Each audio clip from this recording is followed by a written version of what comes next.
아멘. 자, 오늘 우리가 은혜 받을 말씀의 제목은 믿음의 선을 긋자. 자, 해보세요. 믿음의 선을 긋자. 예. 우리가 이 세상 살면서 나는 신앙생활로서 승리하기를 원해. 이런 마음을 가지고서 신앙생활을 하는 사람이라면 아마 한 번쯤은 이런 마음을 생각을 했을 것 같아요. 어떻게 해야지 믿음 생활을 잘 할 수 있을까? 어떻게 해야지 내가 믿음을 지키며 살 수 있을까라는 이런 질문을 하며 살게 될 것입니다. 직장 생활하는 사람은 그 나름대로 어려움이 있어요. 또한 사업을 하는 사람은 그 나름대로 고통이 있습니다. 또 공부를 하는 학생에게도 그 나름대로 어려움이 있습니다. 그래서 이런 어려움 속에서 어떻게 해야지 내가 믿음을 지키며 승리할 수 있는가? 이런 질문을 우리는 늘 하게 됩니다. 왜냐하면 우리가 사는 이 세상은 모든 사람이 예수 믿는 사람이 아닙니다. 그죠? 예수 믿는 사람은 극소수에 불과하고 거의가 대다수의 사람들이 예수를 믿지 않는 그런 삶을 사는 그런 가운데서 우리가 섞여서 살기 때문에 그렇습니다. 그렇기 때문에 우리가 믿지 않는 사람들 틈에 이렇게 살다 보면은 우리의 믿음을 지키기가 참 어렵습니다. 우리가 고민을 해야 돼요. 이 고민한다는 자체가 뭐예요? 내가 살아있다는 겁니다. 내가 믿음으로 살려고 한다는 그런 그 증거입니다. 이게 바로 올바른 신앙이에요. 내가 이 세상 살면서도 내가 믿음을 지키면 살아야 되겠다. 이런 생각 없이 살면은 그 사람은 죽은 사람이나 마찬가지입니다. 물고기가 죽으면은 그냥 물에 둥둥 떠다닙니다. 근데 물고기가 살아있으면 물살을 헤치면서 거슬러 올라가게 되어 있습니다. 성도 여러분, 기독교는 다른 종교와 다릅니다. 아멘? 예, 달라도 많이 달라요. 뭐가 다릅니까? 기독교는 첫 번째 부활이 있어요. 다른 종교 부활 없습니다. 기독교는 부활이 있습니다. 그렇기 때문에 뭐가 있어요? 생명이 있습니다. 기독교는 죄를 하나님이 제거해 주십니다. 해결해 주세요.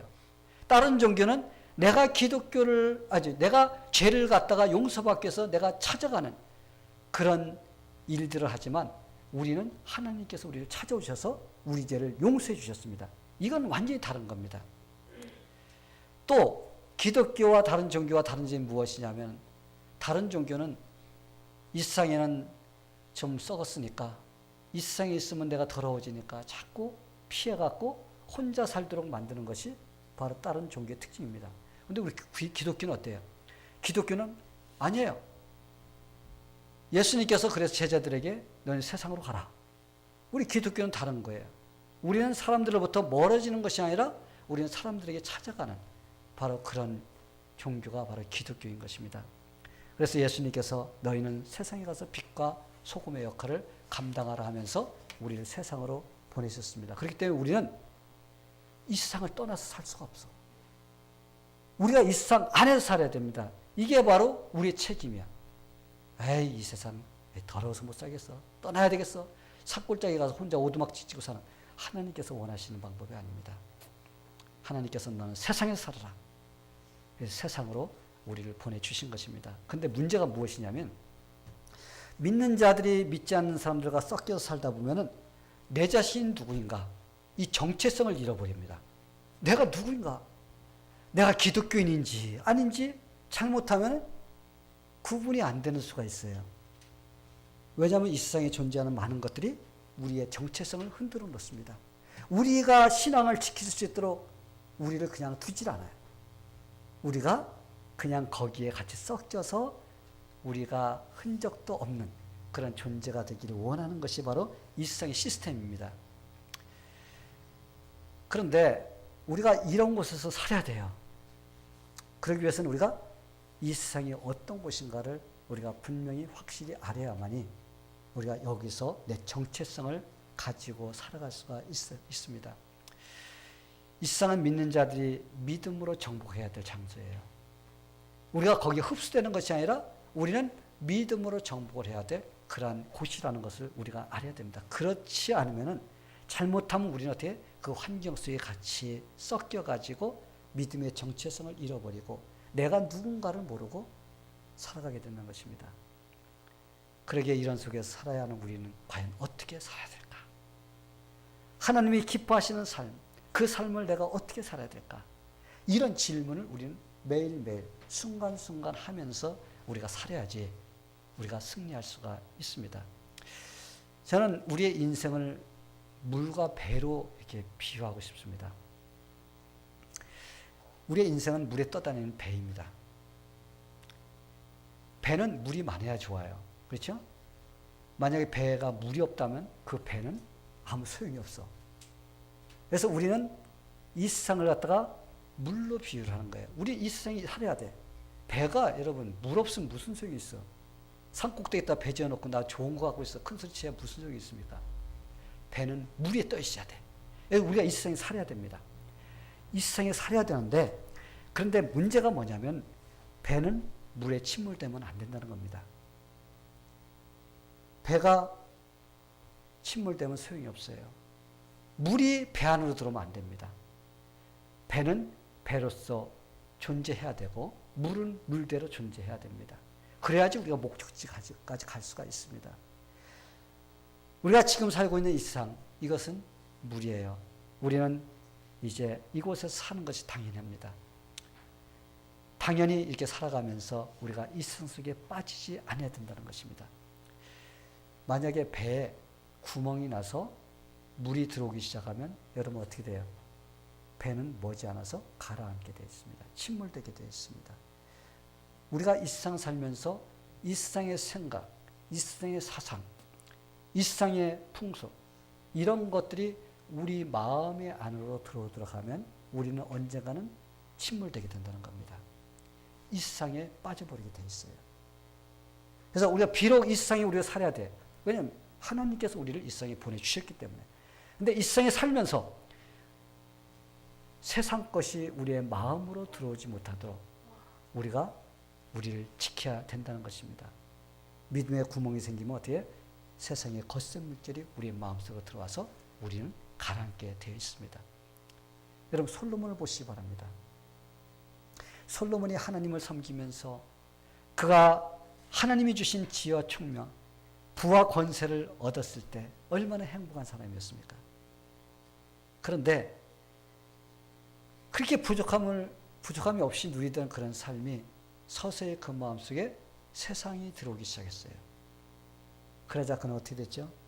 그는 믿음의 구멍이 생겨서 결국은 그는 파산당하는, 그냥 빠져버려서 하나님께 크게 죄를 짓는 바로 이런 죄에 놓이는 그런 사람이 될 수밖에 없었습니다. 우리가 신약 성경에 나온 데마라는 사람이 있습니다. 그 사람은 대단한 사람이었어요. 한때는 바울 목사님을 따라다니면서 얼마나 선교의 열정을 많이 가졌는지 모릅니다. 그는 위험도 무릅쓰고 충성했던 그런 사람이었어요. 바울을 섬기면서 헌신과 충성을 했던 사람입니다. 그런데 그의 신앙에 구멍이 났습니다. 그렇게 열심히 하다가 서서히 세상 것이 마음에 들어오는 거예요. 나도 이 정도로 했으면 이제 나도 좀 세상 것을 즐기면서 살아야 되지 않을 것인가? 내가 좀 즐겨야 되지 않을 것인가? 이런 마음이 서서히 마음속에 들어오자 어떻게 했습니까? 그 속으로 물이 잔뜩 들어왔어. 세상 것이 잔뜩 그 마음으로 들어온 것입니다. 그래서 결국 그는 어떻게 했어요? 예수님도 버리고 사도 바울도 버리고 그는 신앙도 버리고 세상으로 떠나버렸습니다. 그래서 결국은 그는 신앙의 파선자가 된 것입니다. 성도 여러분, 우리의 마음속에 세상이 들어오면 우리도 빠져버리게 돼 있어요. 우리도 금방 빠져버립니다. 우리도 세상으로 떠나가게 돼 있습니다. 성도 여러분, 저는 오늘 본문 말씀을 통해서 과연 다니엘과 그 친구들, 이 세상의 물결이 그의 마음속으로 막 들어왔을 때 그들이 어떻게 승리할 수 있는지 그 방법을 저와 여러분 같이 이 시간에 배우는 시간이 되기를 바랍니다. 다니엘과 그의 친구들을 보니까 신앙을 파괴하려고 하는 그러한 거센 파도가 그들의 마음속으로 몰려 들어왔습니다. 그러나 그들은 그 파도를 물리치고 신앙의 승자가 된 것을 우리가 볼 수가 있어요. 여러분이 살고 있는 주변을 한번 보시기 바랍니다. 얼마나 위험스럽고 이 타락한 그런 세상에서 저와 여러분이 살고 있는지 아마 여러분 실감할 거예요. 잠깐 한눈을 팔면 어떻게 해? 우리 마음속에 걷잡을 수 없는 것이 막 그냥 들어와 갖고 우리의 마음을 흔들어 놔서 그것을 갖다가 이겨내려면 하나님 앞에 기도하고 매달리고 몸부림치고 막 그래야만이 그런 것들을 우리가 이겨낼 수 있는 이런 시대에 우리가 살고 있습니다. 그러게 우리 다 같이 다니엘과 그 세 친구들, 그들의 모범, 그것을 우리가 보면서 우리도 세상에서 오는 그 모든 것들을 승리하는 삶을 살게 되기를 축원합니다. 그러면은 믿음의 승리자가 되기 위해서는 뭘 해야 되냐? 먼저 믿음의 선을 그을 수 있어야 돼요. 믿음의 선을 그어야 되는 겁니다. 우리가 세상에 살다 보면 어디에다가 믿음의 선을 그어야 될지 모를 때가 있어요. 여기다 그어야 될지 여기에다 그어야 될지. 하나님께서 원하시는 선이 어딘가를 우리가 찾아야 됩니다. 사람은 선을 긋는 걸 보면은 각 다양해요. 다 다릅니다. 믿음이 적은 사람은 자기 쪽에 넓게 차지하기 위해서 이렇게 갖다 선을 긋는 사람이 있어요. 근데 믿음이 조금 잘하는 사람은 주님 쪽으로 좀 가까이 주님이 올 수 있게끔 선을 긋습니다. 그래서 나한테 내가 좀 불리하다 할지라도 하나님께서 원하시는 것이 무엇인가 거기다가 선을 그으려고 그래. 믿음이 좋은 사람은 하나님의 그 방법 안에서만 선을 그으려고 하는 이 다양합니다. 그래서 사람들에게 똑같은 문제를 놓고 선을 그으라고 그러면 전부 다 다릅니다. 왜? 그만큼 믿음의 선이 다르기 때문에 그래요. 그런데 우리는 믿음의 선을 하나님께서 원하시는 그 선을 그을 수 있는 그런 사람들이 돼야 된다는 것입니다. 그래서 신앙을 팔아먹고 타락의 길을 가는 사람들을 보면은 그들은 한 번쯤은 어때 하면서 그냥 눈 감았던 그런 것들로 인해서 그들은 그냥 신앙이 타락하고 파산되는 그런 일들을 당하는 것입니다. 그런데 이 다니엘과 세 친구를 보니까 그들에겐 신앙을 방해하는 일들이 어떻게 했어요? 막 찾아왔습니다. 유혹이 찾아왔어요. 그런데 그들은 단호하게 믿음의 선을 긋는 것을 볼 수가 있습니다. 다니엘이 살던 당시의 그 시대는 바벨론이라는 그런 나라가 이스라엘을 정복하고 그 속에서 똑똑한 사람들, 그 사람들을 다 잡아갔습니다. 그래서 그 당시에 이스라엘 백성들은 하나님을 갖다가 섬기지 못하는 그런 상태에 되어 있어요. 왜? 그들이 하나님을 갖다 배반했기 때문에 하나님께서 바벨론을 징계 직직으로 사용하셨습니다. 그래서 그들은 바벨론 왕이 그들을 다스리게끔 하는 그런 상태가 되어서 그곳에서 시키는 대로 해야 돼. 이런 상황에서 그들은 살아가야 됩니다. 그래서 다니엘은 이스라엘에 사는 것이 아니라 바벨론이라는 나라에 가서 그 왕궁 안에서 살아가는 그런 전혀 다른, 그러니까 예수를 모르고 하나님을 모르는 그런 환경 속에서 있는 사람들과 더불어 살아가게 되어 있는 것입니다. 이 바벨론 왕은 똑똑했어요. 정책상 이스라엘 나라에서 잡아온 똑똑한 사람들을 잡아다가 완전히 뭐 하는 거예요? 바벨론화 시키는 겁니다.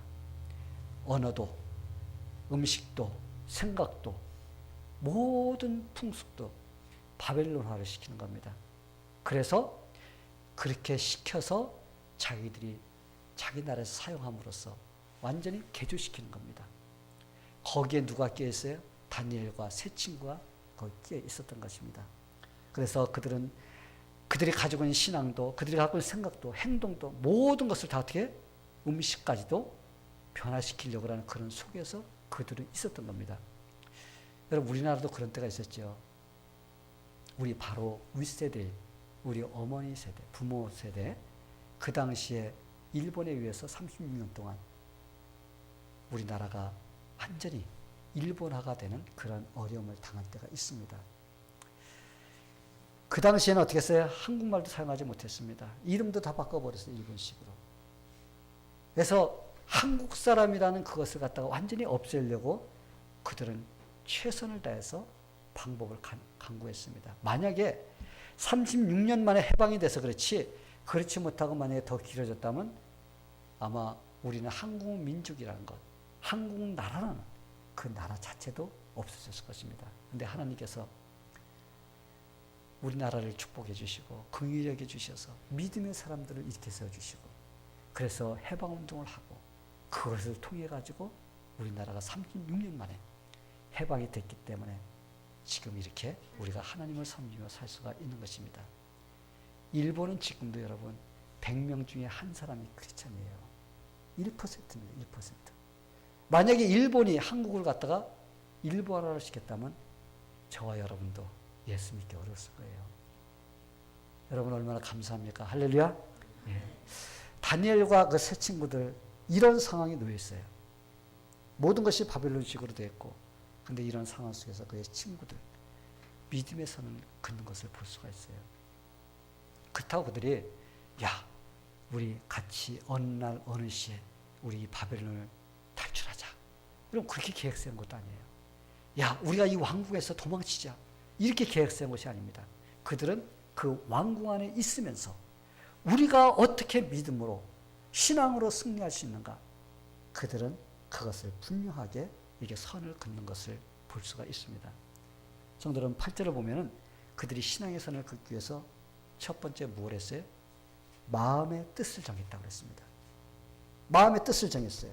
자기 마음에 이미 어떻게 믿음으로 살 것인가 마음의 결단을 내린 겁니다. 그래서 우리는 왕이 주는 고기, 포도주, 음식 우리는 먹지 말자. 우리가 만약에 이걸 먹으면은 우리가 잘못하면은 신앙의 파선을 당할 수가 있다. 그러니까 우리가 이 선을 긋자. 그들은 어떻게 했어요?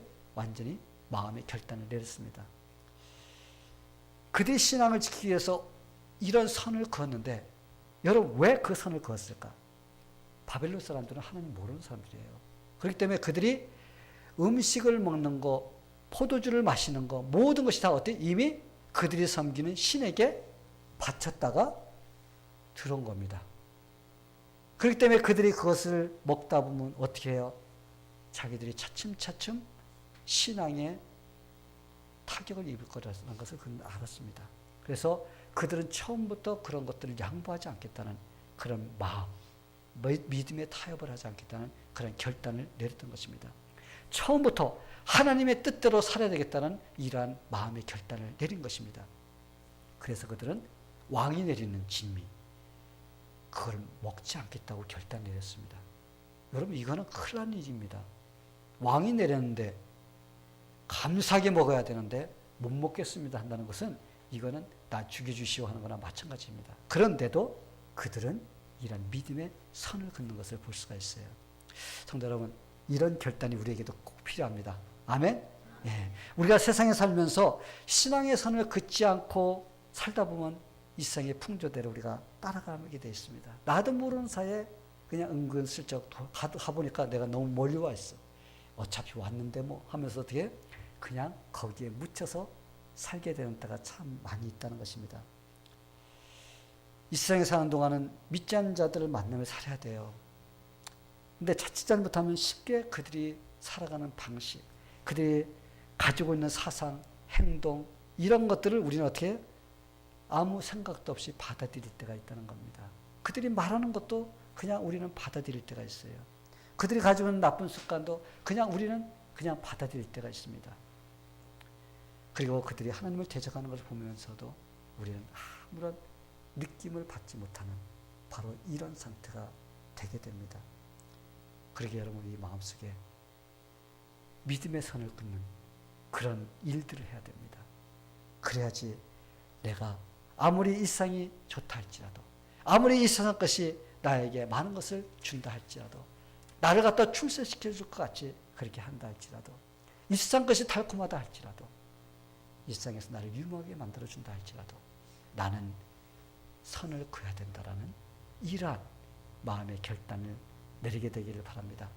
하나님이 원하시는 방법대로 살겠다라는 이러한 믿음의 선을 그어야 돼요. 어느 교회 성경 공부 모임에서 이제 젊은이들이 성경 공부를 합니다. 성경 공부에 성경 공부를 한다는 그런 명예에 모였는데 성경 공부는 하지 않고 우리가 뭐 교회를 다닌다고 해서 술과 담배를 꼭 안 먹어야 되느냐 막 이런 걸로서 이제 막 그 시비가 걸리고 서로 싸움을 하기 시작합니다. 그래서 뭐 우리는 술 담배 먹어도 괜찮다 뭐 그러다 거기에 이제 믿음이 좋은 부부가 딱 참석했습니다. 근데 이들이 우리가 아무리 그렇다 할지라도 우리는 신앙인이기 때문에 술과 담배를 먹어서는 안 된다라고 끝까지 고집을 했습니다. 왜? 술과 담배는 누구를 위해서 먹고 마십니까? 자기의 쾌락과 자기의 즐거움을 위해서 먹고 마시는 거 아니에요? 우리는 하나님께서 성령의 전으로 사용하는 우리의 몸입니다. 그렇기 때문에 우리는 내가 원하는 것만 하는 것이 아니라 하나님께서 원하시는 것이 무엇인가를 우리가 하면서 사는 그런 인생이 돼야 되는 겁니다. 그렇기 때문에 우리는 그거는 하나님께서 원치 않는 거라는 걸 알기 때문에 먹으면 안 됩니다. 하고서 끝까지 고집을 하니까 어떻게? 그때부터 미움을 받기 시작한 거예요. 아마 괴롭힘을 당하기 시작했다 그래요. 성도 여러분, 한쪽 눈이 없는 사람이 정상적인 사람들의 틈에 끼면 그 사람이 어떻게 돼요? 그저는 비정상이에요. 한쪽 눈이 없는 사람이 정상인 사람한테 가면은 그 사람 비정상입니다. 그런데 두 눈이 멀쩡한 사람이 한쪽 눈이 없는 사람들 틈에 들어가면 이 사람이 어떻게 돼? 비정상이 되는 겁니다. 이 세상에는 어떤 것이 옳고 그런가에 대해서 판단력이 흐려져 있습니다. 그래서 어떤 일이든지 많은 사람이 추정하면 그것이 옳은 거가 되어버려요. 지금 이 세상이 다 그렇게 돼가고 있습니다. 법을 만드는 것도 그렇고 어떤 일을 추진하는 것도 좋다 그러면 모든 사람이 몇 명이 좋아? 다수결 원칙으로 이게 좋은 거야. 그냥 따라갑니다. 하나님의 말씀이 옳다 그러다 그걸 기준으로 삼지 않습니다. 이제 더 이상 미국도 그런 나라가 아니에요. 미국은 이제 사람이 얼마만큼 추정하느냐 거기에 따라서 이것이 옳다. 하나님 말씀이 아니다 그래도 옳다. 이렇게 지금 밀고 나가는 세상이 되고 있습니다. 근데 여러분 이걸 우리 분명히 알아야 됩니다. 이 세상 사람이 다 옳다고 그래도 하나님이 노하면은 그거는 아니라는 거예요. 다른 사람이 다 아니라고 그래도 하나님이 옳다 그러면 그건 옳은 겁니다. 여러분 이걸 알아야 됩니다. 우리는 하나님의 심판대 위에 서야 돼요. 하나님께서 나중에 네가 잘 살았다 이렇게 내려주시는 삶을 살려고 우리가 노력해야지 사람들 다수결 원칙으로 가가지고 하나님께 싫어하는 것도 이거 괜찮은 거야. 너 왜 이렇게 안 따라와? 너 병신이야 너 비정상이야. 우리한테 손가락질 한다 할지라도 우리는 어떻게 해야 됩니까? 하나님께서 원하시는 것은 이거기 때문에 우리는 끝까지 따라가야 돼 하면서 우리는 믿음의 선을 그을 수 있는 사람이 되어야 된다는 것입니다. 아멘? 성도 여러분, 이런 세상에 사는 우리는 정확한 믿음의 선을 그어야 돼요. 얼마나 험악한 세상인지 모릅니다. 하나님의 말씀대로 따르기보다 사람들이 좋아하고 편리하고 이런 것들을 따라가는 이 세상. 그래서 이 세상 사람들은 하나님께 잘 보이기로 하려기보다도 누구한테 잘 보이려고 그래? 사람한테 잘 보이려고 하는 그런 세상이 되고 있습니다. 이런 마음을 가질 때 올바른 믿음의 선을 그을 수 있는 사람이 되어야 된다는 겁니다. 어떤 일이 있다 할지라도 하나님이 하신 대로 살겠다는 그런 믿음의 선을 그어야 됩니다. 자, 여러분은 이 세상에 살면서 어떤 기준으로 살아가고 있는가요? 어떤 것을 갖다 기준으로 삼고 여러분 선을 긋고 있어요? 이 많은 사람들이 있죠. 내가 좋아하니까 내가 그렇게 한다. 이렇게 생각하는 사람이 많이 있어요. 내가 원하니까 내가 그렇게 한다. 또 이제까지 내 경험으로서 내가 살아간다. 이런 선을 긋는 사람이 있습니다. 혹시 믿지 않는 사람들이 말하는 것을 기준 삼아서 여러분 선을 긋지는 않는지 우리가 한 번쯤 생각해 봐야 됩니다. 여러분 왜 다니엘이 왕의 음식을 먹기를 거절했을까요? 이 8절에 보니까 답이 나와 있습니다. 자신을 더럽히지 않고 이 더럽히지 않고자 하는 그런 마음. 하나님께서 원하시는 그런 삶에서 자신을 더럽히지 않겠다는 분명한 이유가 있었습니다. 하나님이 먹지 말라는 것은 먹는 것이 자신을 더럽히는 것이라는 이런 확실한 선이 있었던 거예요. 우리가 이런 원리를 붙잡아야 됩니다. 하나님께서 원하시기 때문에 우리는 그렇게 살아야 된다. 우리가 끝까지 그런 것들을 우리가 붙잡고 살 수 있는 그런 사람이 되어야 됩니다. 성도 여러분, 이 시대는 갈수록 말씀이 희귀해지는 시대입니다. 말씀이 희귀해져요. 성경은 좌우지간 엄청나게 많이 프린트해서 책방이 얼마나 많은지도 몰라요. 책방에 쌓여있는 게 성경책이야. 집집마다 성경책 없는 집이 없을 거예요. 그런데 성경책은 많지만은 그 말씀이 희귀한 겁니다. 예전에 있죠. 성경이 없어갖고 성경 말씀만 들으려고 그러고 얼마나 막 그 길을 쓰고서 쫓아다녔는지 모릅니다. 왜? 성경책이 없으니까. 말씀이라도 드려야 되니까. 그렇게 하기 위해서 그냥 죽자 살자 어떻게 해서라도 시간 내갖고 하나님 말씀 듣고 예배 드리고 이것이 우리 선배들의 신앙이었었어요. 근데 지금은 전부 다 성경책 최하 한두 권씩 다 갖고 있어. 그런데 말씀을 몰라요. 참 이거 통탄할 일입니다. 요즘에 책방에 서적이 얼마나 많이 쏟아져 나오는지 모릅니다. 요즘에는 책 홍수가 났어. 기독교 서적도 홍수가 났습니다. 어떤 것이 좋은 책인지 어떤 것이 진짜 읽지 말아야 될 책인지 이 구분이 안 될 정도로 책이 많이 나와 있습니다. 우리가 이렇게 모든 것이 풍성한 시대에 살고 있지만은 결국은 우리의 마음속에 하나님 말씀이 살아있느냐. 그런데 그렇지 않다는 거예요. 성경책만 끼고 교회 왔다가 선반에 올려놓고 그냥 뒀다가 주일날 갖고 문 탁 털어서 끼고 왔다가 성경 우리 읽읍시다 하면 그때 찾아갖고 읽고 그게 다야. 그리고 다시 가져가서 어디에 선반에다 올려놨다가 아니면 차 어디다가 수서박아 놨다가 꺼내오는 바로 성경책이 그냥 주일 행사가 돼버리는 그냥 그것만 들고 왔다 갔다 하는 그러면 내가 하나님 말씀을 아는 것 같이 이렇게 생각하는 잘못된 시대에 우리가 살고 있습니다. 성도 여러분, 하나님의 말씀은 우리의 발의 등불이라고 했습니다. 발의 등불. 발의 등불의 역할이 무엇입니까? 깜깜한 밤에 우리가 길을 걸어갈 때 우리의 발에 조그만 불이 있다고 생각해 보세요. 그러면 아무리 어두운 밤길이라도 우리는 한 걸음 한 걸음 앞을 향해 나갈 수가 있습니다. 우리가 이 세상이 아무리 깜깜하다 할지라도 하나님의 말씀이 우리 속에 있으면 우리는 이 세상을 갖다가 잃어버리지 않고 찾아갈 수가 있습니다. 여러분, 우리 발의 등불은 저 심리길을 갖다 비춰주는 역할을 하는 것이 아니에요. 우리의 바로 우리가 어떻게 살아야 되는가 그 앞길을 비춰주는 그런 역할을 합니다. 그렇게 앞길을 헤쳐나가는 사람은 십리 아니라 백리도 갈 수가 있습니다. 아멘? 예. 우리가 하나님 말씀을 우리의 마음속에 가지고 있으면 우리는 그 말씀에서 벗어나지 않게 됩니다. 하나님께서 우리의 인생이 어떻게 살아야 되는지를 갖다가 그때그때마다 인도해 주시는 그런 놀라운 기적이 일어납니다. 성도 여러분, 우리가 이 세상에 승리할 수 있는 방법은 하나님의 말씀을 알아야지 우리가 신앙에 선을 그을 수가 있어요. 하나님 말씀을 아무것도 모르면서 어디가 기준인지 알고 우리가 선을 그을 수가 있나요? 하나님 말씀을 모르면 누구의 선을 그어? 내가 원하는 데도 선을 겁니다. 도둑질? 그거 뭐 해야지 뭐까지 이 세상 살기 어려운데 도둑질해서 뭐 이게 잘못된가? 이건 괜찮은 거야 그냥. 사람 죽이는 거? 내가 살기 위해서 죽여야지 뭐. 이게 자기 선이야 이게. 이렇게 살면 안 된다는 겁니다. 성도 여러분, 하나님의 말씀을 모르면 세상이 내 마음속에 들어와서 내가 세상에 빠져버려요. 북한에 부수상을 지냈던 강양욱이라는 사람이 있습니다. 이 사람 원래 목사였어요. 근데 그분이 옛날에는 평양신학교에서 교포까지 가르치는 역할까지 했던 분이에요. 그런데 그 사람이 공산 정권이 딱 들어오니까 어떻게 했어요? 권력을 잡으니까 권력의 물결이 그 마음에 들어갔습니다. 그래서 목사 때려치웠어.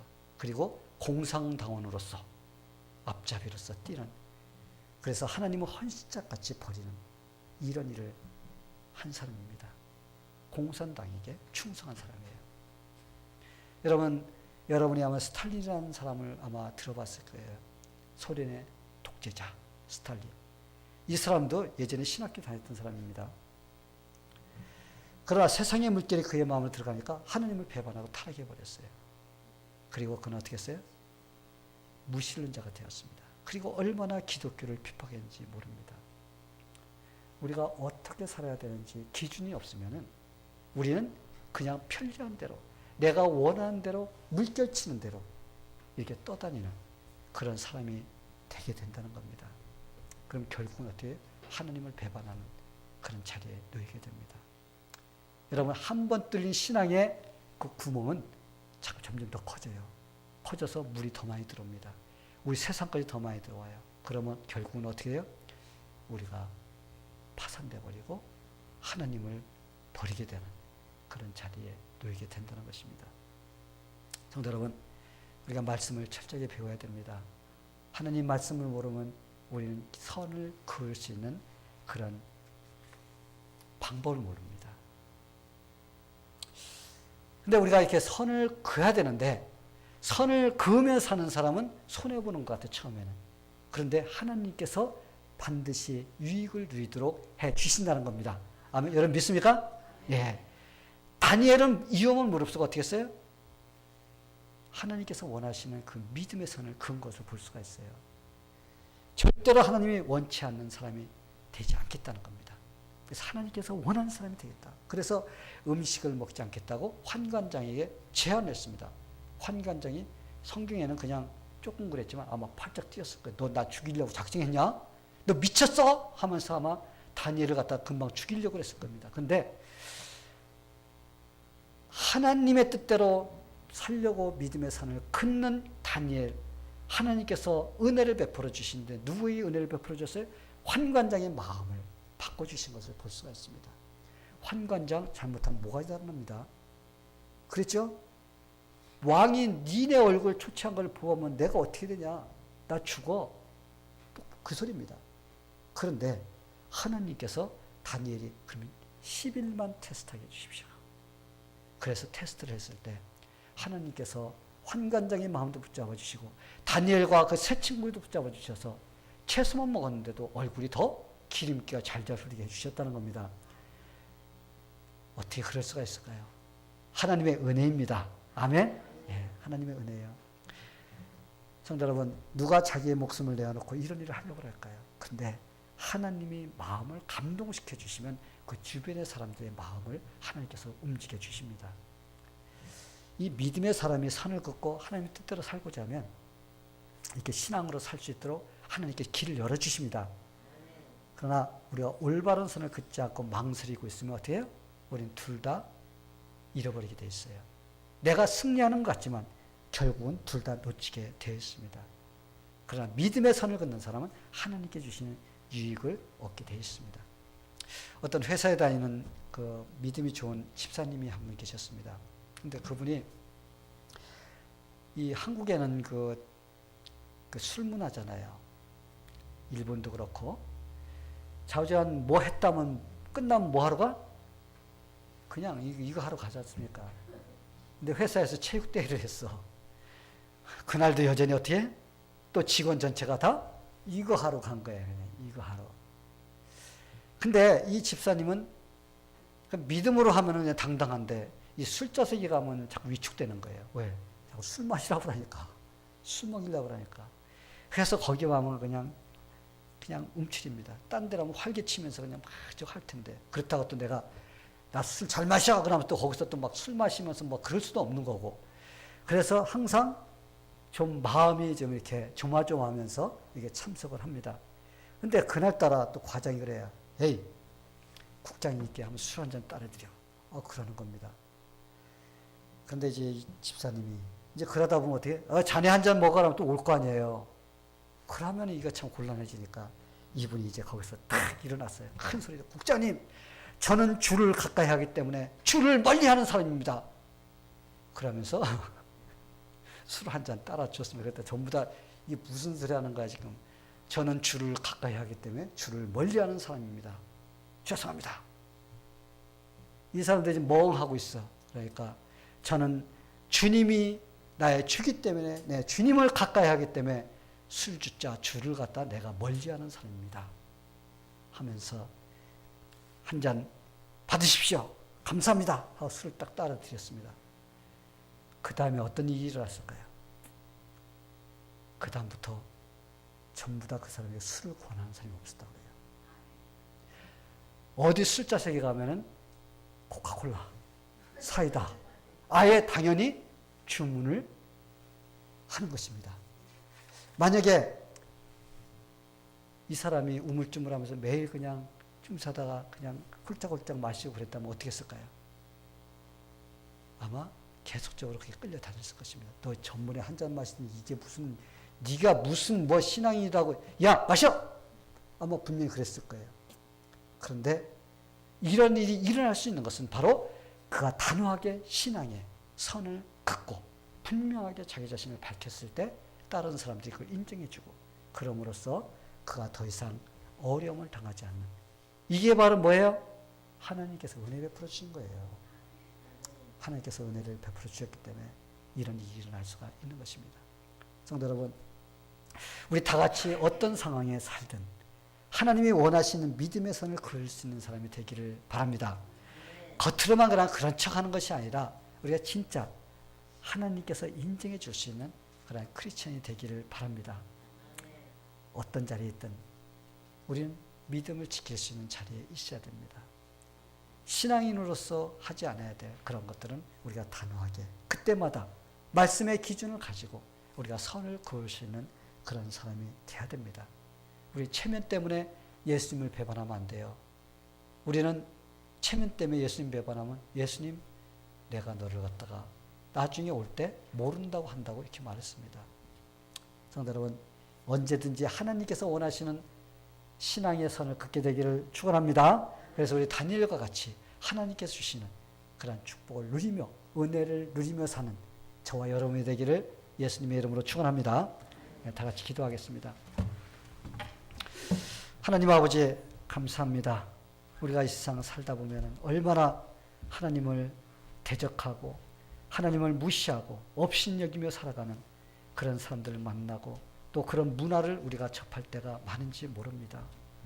우리가 눈만 뜨면 그런 일들이 우리에게 일어나는데 하나님 함께 해주셔서 이런 속에서도 우리가 다니엘과 그 세 친구들 같이 우리의 마음속에서 믿음의 선을 그을 수 있는 그러한 용기와 결단이 있게 하여 주시옵소서. 그래서 어떤 상황에서든지 하나님께서 기뻐하시는 그런 모습으로 우리가 서 있을 수 있도록 하나님 도와주시옵소서. 그러할 때 하나님께서 또 우리의 삶을, 우리의 앞길을 인도해 주실 줄 믿습니다. 우리 주변의 환경을 붙잡아 주실 줄 믿습니다. 그래서 우리가 하나님을 영화롭게 할 수 있는 그런 삶이 되게 하여 주시옵소서. 예수님의 이름으로 기도하옵나이다. 아멘. 우리 찬송가